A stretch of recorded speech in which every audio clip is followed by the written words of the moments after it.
नमस्ते हैं, मैं अंकित फिर से आप लोग के समक्ष। जैसा कि मैंने बताया था कि आप लोग के लिए मैं बीपीएससी का स्ट्रेटजी लेकर आऊँगा जो 67 मेंस 28 दिसंबर को होने वाला है। देखिए, इसमें यह है कि फ़िलहाल इसमें दो बातें हैं कि जो आयोग के पास अभी पेंडिंग है कि रिज़ल्ट पे अभी आयोग एडिशनल रिज़ल्ट देगा या फिर से रिव्यू करके देगा, ये तो पता नहीं है। बट जो काम है हम लोगों का मेहनत करने का, वो काम हमेशा करते रहना चाहिए। अगर रिज़ल्ट में अगर नाम आए रिवाइज में या एडिशन में, तो हमें ये नहीं मलाल रहे कि हमें बस 1 महीना समय मिला या 15 दिनों का समय मिला और मैं सही से नहीं कर पाया, ठीक है। तो ऐसे में आयोग का काम, आयोग जब हमें जन आंदोलन करना होता है तो हम जन आंदोलन करते हैं, साथ में रहते हैं। जब हमें पढ़ने का वक्त हो तो हमें पढ़ना चाहिए, ठीक है, ताकि मेहनत में कोई कसक ना रह जाए कि बाद में उसकी भरपाई करनी पड़ जाए हम लोगों को। तो उससे बेटर है कि आप, जो मैंने आपसे वादा किया था कि जीएस पेपर 2 पॉलिटी सेक्शन में आपके लिए इंपॉर्टेंट क्वेश्चन लेकर आऊँगा, तो मैं आप सबके समक्ष लेकर आया हूँ। देखिए, पॉलिटी सेक्शन का जब आप ट्रेंड्स देखेंगे पिछले 4-5 सालों से जो बीपीएससी ले रही है, तो उसमें जीएस पेपर 2 में मार्किंग ही नहीं हो रही है। मैक्सिमम मार्किंग अगर जा रही है तो 160 तक जा रही है, ऑन एवरेज 140 एक डिसेंट स्कोर माना जाता है। और उसके जस्ट नीचे आप देखते हैं, जैसे 66 में आप देखेंगे बहुत सारे लोगों का 100 आया है, किसी का 80 आया है, किसी का 90, किसी का 75 मेरे देखने में। तो डेट इज़ क्या है कि आपको जीएस पेपर 2 में ऐसा क्या करें कि 140 प्लस मार्क्स आपके आने चाहिए। देखिए, क्योंकि जीएस पेपर 1 में स्टैट्स आपके अच्छे हैं तो वो आपको ऊपर ले जाएंगे, ठीक है, 72 मार्क्स। और आपके ऑप्शनल अच्छे हैं तो वो ये 2 डिसाइडिंग फैक्टर होंगे। लेकिन जीएस पेपर 2 को भी डिसाइडिंग फैक्टर कहते हैं, क्योंकि जब आपके 140 मार्क्स का मतलब ये है कि आपने पेपर अच्छा लिखा है, तभी 140 प्लस मार्क्स आपके आ सकते हैं। अन्यथा वही आपके 110, 120, 105 इस तरह के मार्किंग आते हैं। तो ये मैं आगे बताऊंगा भी किस तरह का अप्रोच होना चाहिए। पहले हम ये देखते हैं कि सबसे इंपॉर्टेंट क्वेश्चन जो है 67 के लिए कौन कौन सा हो सकता है और किस टाइप्स के क्वेश्चंस पूछ सकते हैं, ठीक है। तो बने रहे मेरे साथ। देखिए, सबसे इंपॉर्टेंट तो प्रेम्बल है। तो पिछले 2-3 सालों से प्रेम्बल क्वेश्चन पूछा नहीं है, तो इसके आने के चांसेस ज़्यादा है। तो देखिए, प्रेम्बल में जो है वो 2-3 टाइप्स के फ्रेम क्वेश्चंस होते हैं। पहला तो ये होता है प्रेम्बल में कि नेचर ऑफ स्टेट पूछेगा, नेचर ऑफ स्टेट्स बताइए। मतलब जो उसमें नेचर ऑफ स्टेट है क्या, उसके बारे में आपको डिफाइन करना है। तो नेचर ऑफ स्टेट क्या है प्रेम्बल में, तो आप देखेंगे सेकुलर है, सोशलिस्ट है, डेमोक्रेटिक है, रिपब्लिक है, सेकुलर है। तो ये 4-5 जो है ये हमारे नेचर ऑफ स्टेट से इसको डिफाइन करना होता है, ठीक है। तो जब एग्जाम में क्वेश्चन पूछा जाता है नेचर ऑफ स्टेट, तो बच्चे क्या करते हैं, उसकी फिलॉसफी लिख देते हैं। और फिलॉसफी क्या होता है, जो इकोनॉमिक होता है, लिबर्टी होता है, जस्टिस होता है, उसके बाद फ्रैटर्निटी होता है, ये सब क्या है, ये इसके एक तरह से आपके थॉट है, ठीक है।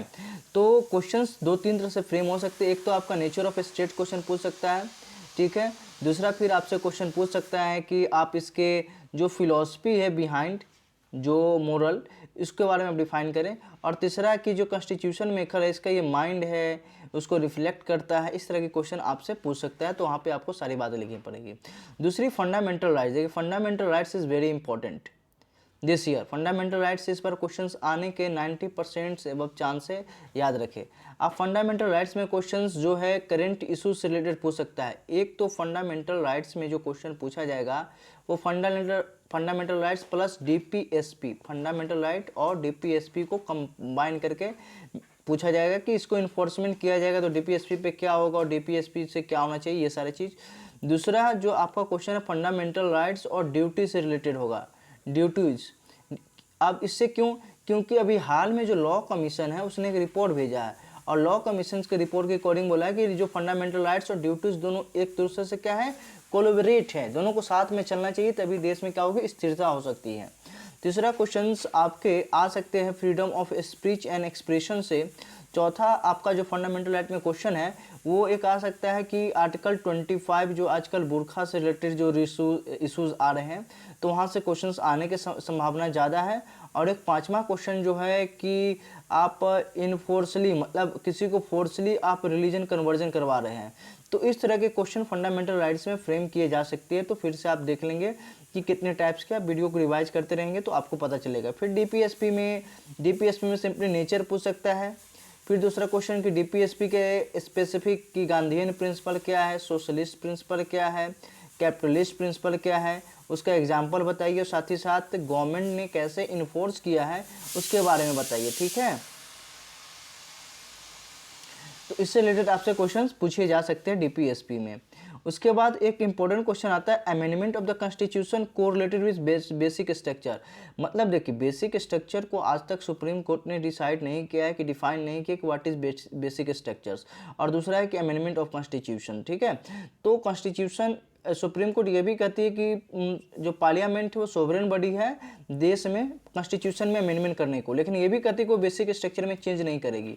तो दोनों में जो कंट्राडिक्ट होता है उस कंट्राडिक्ट से रिगार्डिंग आपसे क्वेश्चन पूछे जा सकते हैं कि बेसिक स्ट्रक्चर और कॉन्स्टिट्यूशन अमेंडमेंट में क्या क्या चीज़ें प्रोविजंस आप वो बताएंगे। फिर सबसे इंपॉर्टेंट फेडरल स्ट्रक्चर, जो पिछले बार पूछा जा चुका था कि इंडिया जो है क्वासी फेडरल है या एक तरह से सेंट्रिक नेचर दिखाता है, तो आप इसको लिखकर बताएंगे 4 पेजेस में, एक तरह से अप्रोक्सीमेट क्या अप्रोच होगा वो मैं वो बताऊंगा। जब भी आप प्रेसिडेंट पढ़ेंगे याद रखें तो प्रेसिडेंट और गवर्नर को साथ में पढ़ेंगे, यहाँ पे प्रेसिडेंट होगा, ठीक है। तो प्रेसिडेंट और गवर्नर को साथ में पढ़ेंगे, क्योंकि देखिए हमेशा क्वेश्चन आता है प्रेसिडेंट और गवर्नर से रिलेटेड। गवर्नर के हमेशा एक होता है क्योंकि इनको ये माना जाता है कि ये सेंटर के क्या होते हैं, एजेंट होते हैं, सेंट्रल के एजेंट होते हैं, ठीक है। तो एज एजेंट के तौर पे तो इनसे क्वेश्चन पूछा जाता है गवर्नर पे कि क्या गवर्नर का डुअल रोल है, तो इस तरह की चीज़ वो डुअल रोल क्या है, क्या इनको क्रिटिसिज्म के तौर पे देखा जा सकता है। तो ये सारा देख सकते हैं एक तरह से सेंट्रल स्टेट डिस्प्यूट को ये खड़ा कर देता है, ठीक है। तो आपको हमेशा प्रेसिडेंट और गवर्नर साथ में पढ़ना चाहिए, क्योंकि कभी भी क्वेश्चंस बीपीएससी या कोई भी आपके एग्जाम में पूछा जा सकता है कंपैरेटिव्स।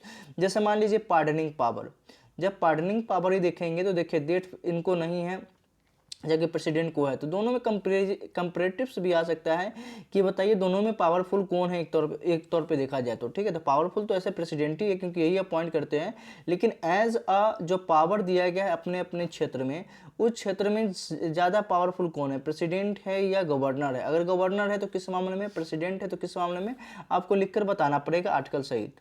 दूसरा बात यह है कि सबसे इम्पोर्टेंट कि पार्लियामेंट और स्टेट लेजिस्लेटिव असेंबली, ये दो से क्वेश्चंस मतलब हमेशा पूछे जाते हैं, जिससे कि इस बार क्वेश्चंस आए थे 66 में। आप जब देखेंगे कि पार्लियामेंट जो है क्या नेशनल बिल्डिंग में काम करती है, नेशनल बिल्डिंग में काम करती है, ये आपको प्रूव करना था, ठीक है। तो क्वेश्चन इस तरह से आए थे।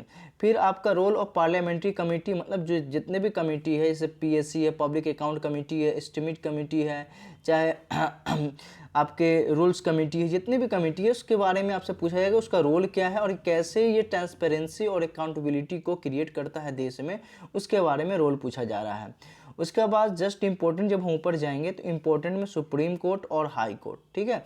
तो ये हमेशा जैसे सुप्रीम कोर्ट का कॉलेजियम सिस्टम जो आप देखेंगे हमेशा एक तरह से कटघरे में होती है, क्योंकि यहाँ पर ट्रांसपेरेंसी नाम की चीज़ नहीं है, ठीक है। ये कैसे अपॉइंटमेंट होता है ये हमेशा सवाल किया जाता है, तो इस तरह क्वेश्चन आ सकता है। फिर इसमें सुप्रीम कोर्ट में माने जुडिशियरी में देखें तो जुडिशियरी में बहुत सारे क्वेश्चंस फ्रेम होंगे, जिसमें से जुडिशियल एक्टिविज्म होगा, जुडिशियल रिव्यू हो सकता है, पब्लिक इंटरेस्ट लिटिगेशन हो सकता है। तो इस तरह के क्वेश्चन जो है आपके एग्जाम में फ्रेम किए जा सकते हैं, ठीक है।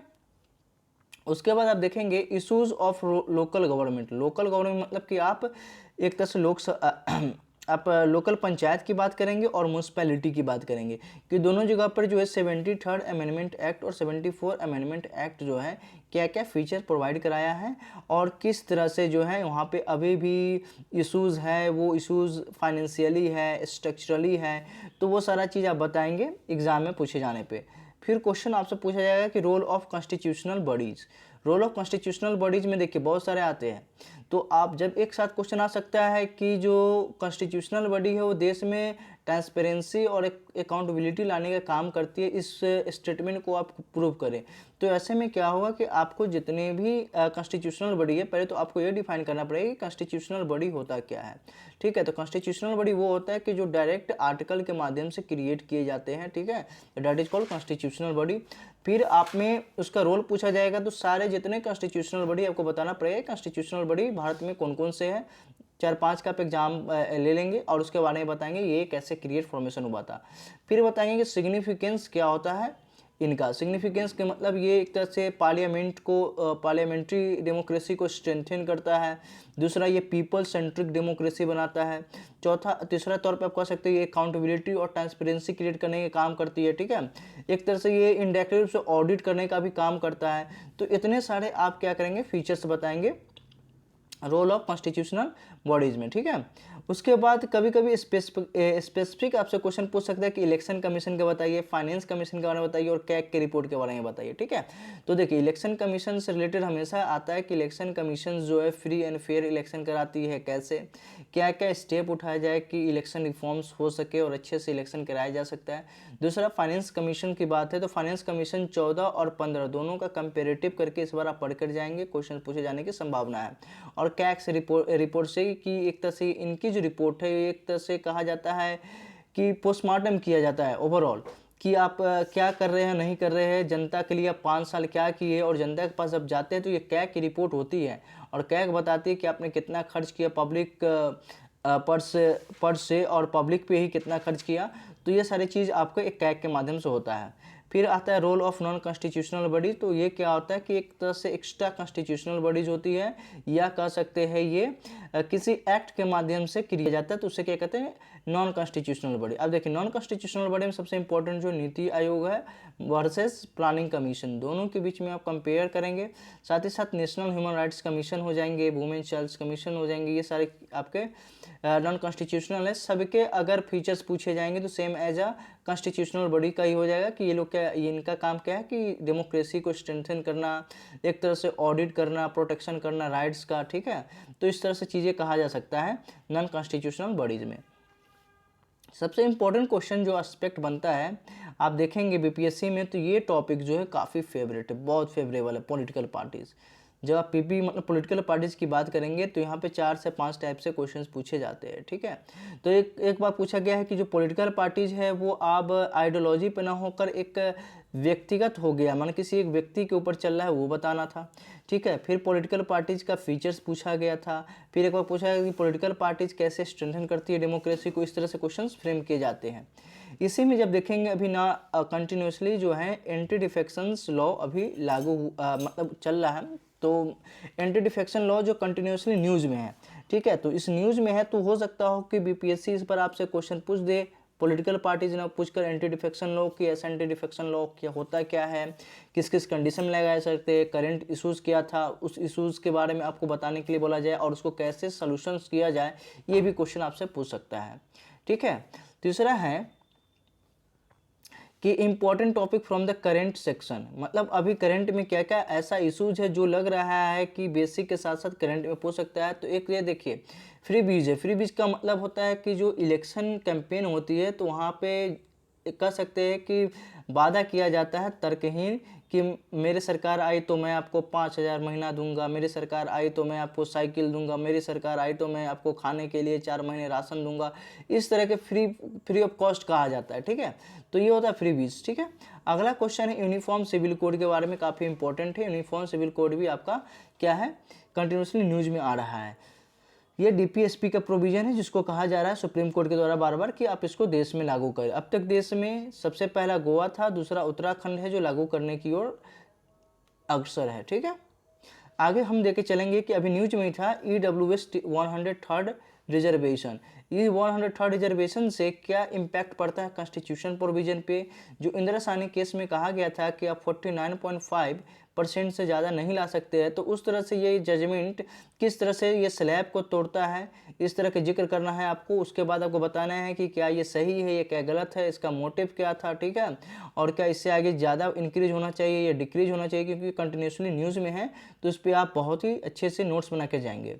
उसके बाद है न्यूज़ में कि डिक्लाइनिंग पार्लियामेंट्री प्रोडक्टिविटी, मतलब पार्लियामेंट की प्रोडक्टिविटी घट रही है, मतलब लोकसभा का जो सेशन है और राज्यसभा का जो सेशन है उसमें कहीं ना कहीं प्रोडक्टिविटी डिक्रीज होती जा रही है। मतलब जहां पहले सेशन अगर 230 दिन चल रहा था वो सेशन घटकर मान लीजिए हो गया 150 दिन, तो मतलब देखिए 80 डेज क्या हो गया, ये लॉस हो गया। तो ये 80 डेज का लॉस क्या है, प्रोडक्टिविटी डिक्रीज करना। तो वही बोला जा रहा है कि कंटिन्यूसली जो है आजकल लोकसभा में प्रोडक्टिविटीज़ क्या है डिक्लाइन हो रही है। फिर रिलेवेंस ऑफ राज्यसभा, अब देखिए राज्यसभा अब हम जब हम पढ़ेंगे तो हमने आपसे बोला कि जब पार्लियामेंट्री के बारे में, तो पार्लियामेंट में क्वेश्चन पूछा गया था पिछले बार कि पार्लियामेंट कैसे नेशन बिल्डिंग का काम करती है। देखिए यहाँ पे रोल आपको लोकसभा और राज्यसभा दोनों को लिखना है। तो अब यहाँ पे लोकसभा और राज्यसभा के बारे में आपको बताना पड़ेगा कि जो राज्यसभा है वो पैरेलल तो नहीं है लोकसभा के, लेकिन हाँ एक तरह से कह सकते हैं कि ये पावरलेस भी नहीं है, क्योंकि इनके बिना जो है लोकसभा भी काम नहीं कर सकती है, क्योंकि लोकसभा जो एज अ टेरिटोरियल होल के बारे में डिफाइन करती है, तो राज्यसभा जो है वो एज ए स्टेट होल के बारे में डिफाइन करती है। एग्जाम्पल कैसे, क्योंकि राज्यसभा में जो है वो स्टेट्स के मेंबर होते हैं, स्टेट्स लेजिस्लेटिव असेंबली के नॉमिनेटेड मेंबर यहाँ पे इलेक्ट होते हैं और यहाँ पे डायरेक्ट इलेक्टेड होते हैं। तो आपको बताना है कि किस तरह से जो राज्यसभा है वो रिलेवेंसेज है, ठीक है। तो इसका अप्रोच क्या होगा मैं आपको बताऊंगा। फिर इलेक्टोरल रिफॉर्म्स में क्या है कि आए दिन जो है इलेक्शन में रिफॉर्म्स करने की काफ़ी ज़रूरत है। अब देखिए आप इसमें रिफॉर्म करने की क्यों ज़रूरत है, तो आपसे जब क्वेश्चन पूछा जाए तो सबसे पहले तो आप बताएंगे कि देखिए इलेक्शन फ्री बीज एक इशूज़ निकल के आ रहा है। दूसरा बताएंगे कि जो मॉडल कोड ऑफ कंडक्ट है उसको फोर्सली मतलब एक तरह से देखा जाए तो अप्लाई नहीं हो रहा है। नंबर थर्ड देखें तो ईवीएम इश्यूज आ रहे हैं। तो सारे इश्यूज के बारे में आप जिक्र करेंगे कि क्या है इलेक्टोरल रिफॉर्म्स में, ठीक है, जिन पे आप सजेशंस इसमें देना होगा। फिर इंपॉर्टेंट सेक्शन बनता है ई गवर्नेंस सेक्शन, फिर गुड गवर्नेंस सेक्शन, ठीक है। तो यहाँ से क्वेश्चंस आएंगे और जितने भी आप पढ़ेंगे कुछ सेक्शन जहाँ पे बिहार से रिलेट आपको करना ही करना होगा। जैसे एग्जांपल में गवर्नर जब आप पढ़ेंगे तो वहाँ बिहार का केसेज लिखना पड़ेगा। जब आप फंडामेंटल राइट्स लिखेंगे अगर कोई केसेज है तो बिहार से रिलेटेड लिखना पड़ेगा। जैसे मान लीजिए पोल्यूशन, तो पोल्यूशन में आप देखेंगे सुहार्ष कुमार केस में जो कहा गया था कि जो right to free pollute air वो बिहार केस में ही आया था, ठीक है। तो आपको वहाँ पे जिक्र करना पड़ेगा, ठीक है। तो और इसी तरह से आपको ई गवर्नेंस और गुड गवर्नेंस में कैसे बताना है, तो कोई इंडेक्स आ रहा है तो इंडेक्स के माध्यम से बताएंगे कि बिहार की क्या परफॉर्मेंस है, बिहार क्यों पीछे कम है और बिहार को क्या करना चाहिए, बिहार गवर्नमेंट ने क्या स्टेप उठाया, इसके बारे में जिक्र करना होगा आपको। फिर यहाँ पे आजकल क्वेश्चंस लॉ कमीशन ने निकाला है कि balance of rights and duties, मतलब कि जो फंडामेंटल राइट्स है और ड्यूटीज़ दोनों को बराबर चलना चाहिए, क्योंकि बहुत लोग क्या है कि सिर्फ राइट्स को याद रखते हैं लेकिन ड्यूटीज़ के वक्त वो भूल जाते हैं। तो ऐसे में लॉ कमीशन ने कहा है कि राइट्स और मतलब जब देश में स्टेबिलिटी लाना है तो आपको राइट्स और ड्यूटीज़ दोनों को एक विल के अकॉर्डिंग चलना पड़ेगा। मतलब कि एक कह सकते हैं कि 4 व्हीलर में जो 4 चक्के होते हैं, अगर एक भी निकला तो आप इसमें काम नहीं हो सकता, उसी तरह से उन्होंने बोला है। फिर emerging issue of fundamental rights, emerging issue of fundamental rights में मैंने आपको क्या बोला कि एक जो है आर्टिकल 25 के अंतर्गत फोर्सली कन्वर्जन ऑफ रिलीजन, ठीक है। दूसरा क्वेश्चन हो जाएगा फ्रीडम ऑफ स्पीच से, ठीक है। तीसरा आपका आजकल आ रहा है सेडिशन एक्ट के अकॉर्डिंग, ठीक है। चौथा है फ्रीडम ऑफ प्रेस से रिलेटेड। तो ये सारे इश्यूज जो है फंडामेंटल राइट्स में आजकल आ रहे हैं, उसके तो ये सारे इश्यूज आपको लिखने पड़ेंगे, उनके क्या क्या करंट स्टेटस है, ये सारे चीज़। अब देखिए इसके बाद मैं आपको बता रहा हूँ कि कैसे क्या अप्रोच करना चाहिए आपको जब पॉलिटी सेक्शन लिखेंगे। देखिए पॉलिटी सेक्शन में मार्क्स कम आते हैं, याद रखना। तो पॉलिटी के लिए हमें 2-3 काम करना होगा। एक, जब भी आप पॉलिटी लिखे तो आर्टिकल का जिक्र जरूर करें, जहाँ भी लिखे। जैसे मान लीजिए प्रेसिडेंट लिख रहे हैं, प्रेसिडेंट का कोई ड्यूटी लिखे तो आप सिर्फ बगल में आर्टिकल लिख दीजिए, जैसे 123, ठीक है, ऑर्डिनेंस मेकिंग पावर। तो प्रेसिडेंट का ऑर्डिनेंस मेकिंग पावर बगल में आर्टिकल ए लिखकर 123 कर दीजिए। तो इससे क्या होगा, आपका एक गुड इम्पैक्ट जाएगा, आप कहीं ना कहीं 1 या 2 मार्क्स जो है आप गेन करेंगे, ठीक है। उसके बाद अगर कोई सुप्रीम कोर्ट का जजमेंट आया है या किसी कमेटी की रिपोर्ट आई है, उस कमेटी की रिपोर्ट के बारे में आप जिक्र करेंगे कि देखिए इस कमेटी ने ये कहा है, सुप्रीम कोर्ट का ये गाइडलाइन है, इसके अकॉर्डिंग, ठीक है। और लास्ट में आप कुछ अपना व्यू पॉइंट देंगे सजेशन के तौर पे और एक गुड रिमार्क के तौर पर कंक्लूड करेंगे, चाहे कोई भी टॉपिक हो, ठीक है, पॉजिटिव वे में, जिससे क्या हो कि आपके मार्क्स अधिक आएंगे। अब देखिए मैं ऐसा इसलिए बोल रहा हूँ कि जब आप मेरे मार्क्स देखेंगे डिटेल्स के तौर पे, तो मैं आपको दिखा रहा हूँ जीएस पेपर 2 में। तो देखिए जीएस पेपर 1 में तो मेरे मार्क्स 136 है। तो 136 से तो देखिए मैंने आपको हमेशा अपने स्टैट्स वीडियो में बताया हूँ कि मेरे एक स्टैट्स गलत हो जाने के कारण मेरे 136 है। तो मतलब आप मिला लीजिए कि 36 मार्क्स अगर मेरे सही है तो 100 मार्क्स मुझे जीएस में मिले हैं। तो मतलब 36 मार्क्स और होते तो यहाँ जोड़ लीजिए मेरे 172 हो जाते, ठीक है। तो ये मेरे मतलब सही हो जाते। एग्ज़ाम प्रेशर को हैंडल कर पाना एक बहुत कठिन कार्य है, तो शायद मैं नहीं कर पाया जिस कारण से ऐसा हो सका। लेकिन दूसरा आप देख सकते हैं इस मार्क्स में 139 139 एक डिसेंट स्कोर था अपने आप में। जीएस पेपर 2 में जब आप पिछले साल के जितने भी कैंडिडेट हैं, इवन टॉपर्स के देखेंगे तो उनके 130 मार्क्स है। इवन बहुत सारे ऐसे जो जिनका सिलेक्शन हुआ है उनके 125 मार्क्स है, 120 मार्क्स है। कहीं ना कहीं वो गेन उनका ऑप्शनल ने किया है, उनका जीएस पेपर 1 के स्टैट्स ने किया है, ठीक है। तो आप ये देख सकते हैं कि जीएस पेपर 2 में मेरे मार्क्स सही थे। तो अप्रोच क्या था, तो मैंने शुरू से एक अप्रोच रखा था कि जब भी मैं पॉलिटी सेक्शन लिखूंगा, ठीक है, जब भी मैं पॉलिटी सेक्शन लिखूंगा वहाँ पे आर्टिकल का जिक्र जरूर करना है, सुप्रीम कोर्ट के बारे में मैं जिक्र जरूर करूंगा, कोई कमेटी होगी तो इसके बारे में। तो पार्टिकुलर जितने भी डीपीएसपी है, फंडामेंटल राइट, जितने पार्टिकुलर टॉपिक पे मैंने नोट्स तैयार किए थे, सब पे मैंने आर्टिकल, सुप्रीम कोर्ट की गाइडलाइंस और कमेटी का रिपोर्ट मैंने लिख रखा था। और बाद में सबके लिए एक गुड कंक्लूजन कि जो भी होगा मैं कंक्लूजन यही लिखूंगा, ठीक है। इससे क्या हुए कि मेरे मार्क्स अप्रोक्सीमेट देखिए 140 के करीब में है जीएस पेपर 2 में। तो 67 वालों के लिए मेरा यही डिसीजन है कि जब अगर आप लोग बोले तो मैं मेरे कमेंट सेक्शन में आप करेंगे कि अगर आप लोगों को चाहिए तो मैं बारी बारी से करके जितने टॉपिक आपको दिया हूँ उस पर आपको नोट्स बना करके और आपको डिटेल वे में आपको समझा दूँ कि कैसे एग्ज़ाम में लिखना है। अगर चाहिए तो कमेंट सेक्शन में प्लीज़ कमेंट करें, साथ ही साथ आप सब्सक्राइब करें और शेयर करें मेरे चैनल को, ताकि अधिक से अधिक लोगों को जानकारी प्राप्त हो सके और कैसे लिखना है 67 में उन्हें भी पता चल सके, ठीक है। तो आज के लिए इतना ही, धन्यवाद दोस्तों, जय हिंद।